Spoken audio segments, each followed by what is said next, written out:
உம்மாலே நான் ஒரு சேனைக்குள் பாய்ந்து போவேன்.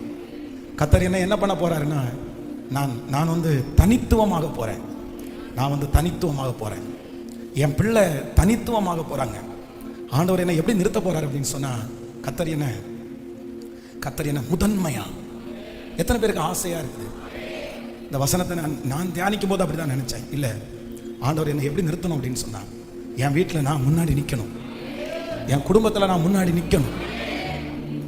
ஜெபம் பண்ணலாமா கர்த்தர் சமூகத்தில்? எஸ் பிரதர், நீங்க தான் பிரதர், சிஸ்டர், நீங்க எல்லாத்தையும் பார்த்து பயந்துட்டு பின்னாடி நிற்க வேண்டிய ஆள் இல்லை. நீங்க முன்னாடி நிற்க வேண்டிய ஆளு. கர்த்தருடைய பலன் உங்களை அப்படிதான் கொண்டு போய் நிறுத்த போகுது. சோர்ந்து போகாதீங்க. Thank you Jesus. உங்களை பார்த்து தான் உங்க பிள்ளைங்க ஆறுதல் அடைய போறாங்க. உங்களை பார்த்து தான் உங்க கணவன் ஆறுதல் அடைய போறாரு. உங்களை பார்த்து தான் உங்க மனைவி ஆறுதல் அடைய போறாங்க. உங்களை பார்த்து தான் உங்க பிள்ளை ஆறுதல் அடைய போகுது. கர்த்தர் அந்த முதன்மையான இடத்துல கர்த்தர் உங்களை நிறுத்த போறாரு. நீங்க தைரியசாலின்னு கர்த்தர் உங்களை நிரூபிக்க போறாரு. தலைமையில கைய வச்சு இந்த முதல் ஆசீர்வாதம் என் தலைமையில வரட்டும்னு சொல்லுங்க. எனக்கு இந்த அபிஷேகம் வேணும்னு ஆண்டவரிடத்துல சொல்லுங்க. ஆண்டவரே, என் குடும்பம் எல்லா குடும்பத்தை விட பின்னாடி கிடக்குதுப்பா. நான் பின்னாடி இருக்கிறேன். நான் மறைஞ்சு இருக்கிறேன்.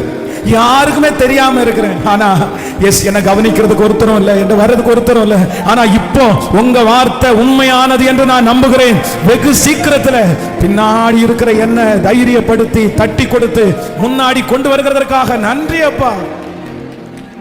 இந்த 22வது நாள் உங்க சமூகத்துல முழங்கால நிற்கிறதற்கு பலன் தந்தீங்க. உடைய பிள்ளைகள் ஒவ்வொருவருக்காக நான் ஜெபிக்கிறேன். ஆன்லைன்ல இந்த சத்தத்தை கேட்டு ஆண்டவரே ஜெபிக்கிற பிள்ளைகளுக்காக ஜெபிக்கிறப்பா. ஆண்டவரே, எத்தனையோ பிள்ளைங்க முழங்கால் வலிக்க நின்னதை பாருங்க ஆண்டவர். இந்த ஜெபத்துல உட்கார்ந்து இந்த வார்த்தையை விசுவாசிக்கிறத பாருங்கப்பா.